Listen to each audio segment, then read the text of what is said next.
ఆ నియోజకవర్గంలో కూటమి పార్టీలకు చెందిన ఎంపీ ఎమ్మెల్యే మధ్య సైలెంట్ వార్ నడుస్తుందా? ఇటీవల కమిషనర్ నియామకంతో అది బయటపడిందా? తన సొంత సామాజిక వర్గానికి చెందిన ఉన్నతాధికారిని కమిషనర్ గా నియమించుకుందామనుకున్న ఆ టీడీపీ ఎమ్మెల్యేకు జనసేన ఎంపీ చెక్ పెట్టాడా? గతంలో తనకు జరిగిన అవమానానికి ఇప్పుడు ఎంపీ రిటర్న్ గిఫ్ట్ ఇచ్చాడా?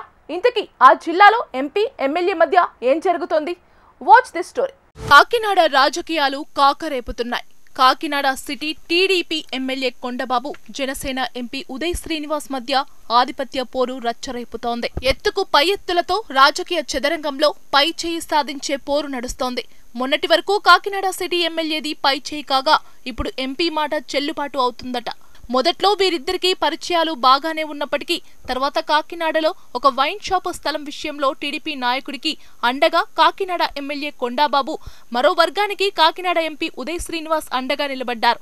ఆ తర్వాత దీపావళి పండుగ టైంలో క్రాకర్ షాప్ విషయంలోనూ విభేదం తలెత్తింది. అలా మొదలైన వివాదం ఇప్పటికీ కొనసాగుతోందట. పైకి మాట్లాడుకుంటున్నప్పటికీ లోలోన మాత్రం ఒకరంటే ఒకరికి అస్సలు పొసగడం లేదనే గుసగుసలు వినబడుతున్నాయి. ఎంపీ ఎమ్మెల్యే మధ్య తలెత్తిన పవర్ వార్లో రెండు సంఘటనల్లో కొండబాబుదే పై చేయగా నడిచింది. అప్పటి నుంచి కాకినాడ సిటీలో పట్టు సాధించి ఎమ్మెల్యేకి తాను ఏమిటో తెలియచేయాలని డిసైడ్ అయ్యి ఎంపీ నెమ్మదిగా పావులు కదిపారట. ఇంతలో కాకినాడ కమిషనర్ నియామకం రూపంలో ఎంపీకి ఆ అవకాశం దొరికింది. కాకినాడ జనసేన పార్టీలో నాయకత్వ లోటును భర్తీ చేసి నగరంపై పట్టు సాధించాలని, క్యాడర్కు పనులు చేసి పెట్టాలంటే కమిషనర్ స్థాయి వ్యక్తి తమకు అనుకూలంగా ఉంటే పనులు ఈజీగా పూర్తి చేయవచ్చని భావించి కమిషనర్ నియామకంలో ఎంపీ కీలక పాత్ర పోషించాడన్న టాక్ నడుస్తోంది. అయితే చాలా సంవత్సరాల నుంచి కాకినాడ కమిషనర్ నియామకం విషయంలో స్థానిక ఎమ్మెల్యే సిఫార్సులకు ప్రాధాన్యత ఇస్తూ పోస్టింగులు జరిగేవి. ఎందుకంటే నగర కార్పొరేషన్ పరిధిలో మెజార్టీ వార్డులు కాకినాడ సిటీ ఎమ్మెల్యే ప్రాతినిధ్యం వహించే నియోజకవర్గంలోనే ఉండడం ప్రధాన కారణం కావచ్చు. దానికి అనుగుణంగా కాకినాడ కార్పొరేషన్ కమిషనర్ గా తన సొంత సామాజిక వర్గమైన వర్మని తీసుకురావడంలో వనమాడి కొండబాబు సక్సెస్ అయ్యారు.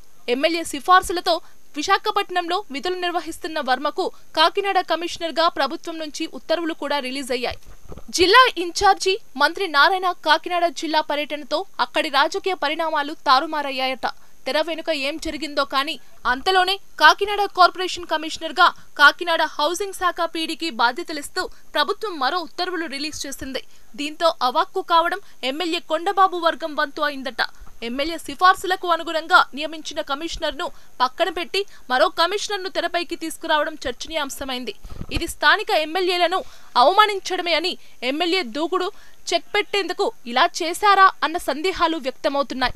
అయితే దీని వెనుక కాకినాడ ఎంపీ ఉదయ శ్రీనివాస్ పెద్ద ఎత్తున లాబింగ్ చేశారని జోరుగా ప్రచారం సాగుతోంది.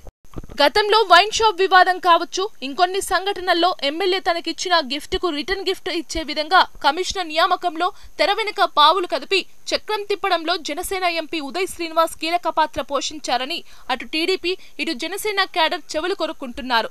ఇలా ఒకే కూటమి పార్టీలోని ఎంపీ ఎమ్మెల్యే మధ్య టామ్ అండ్ జెర్రీలా ఆధిపత్య పోరు ఎక్కడి వరకు దారితీస్తుందోనని ఇరు పార్టీల క్యాడర్ ఆందోళన చెందుతుందట. మనస్పర్ధలను పక్కన పెట్టి ఇద్దరు నేతలు కలిసి పనిచేస్తే కాకినాడ అభివృద్ధితో పాటు కూటమి బలోపేతమవుతుందని అభిప్రాయపడుతున్నారట. మరి సీనియర్ పొలిటికల్ లీడర్ గా 3 సార్లు ఎమ్మెల్యేగా గెలుపొంది రాజకీయ వ్యూహాల్లో దిట్టుగా పేరు పొందిన కాకినాడ సిటీ ఎమ్మెల్యే కొండబాబు ఈ వివాదానికి ఇక్కడితో స్వస్తి చెబుతారా, లేక పంతానికి పోయి రాబోయే రోజుల్లో ఎంపీకి ఎటువంటి రిటర్న్ గిఫ్ట్ ఇస్తాడు అనేది సర్వత్రా ఆసక్తి నెలకొంది.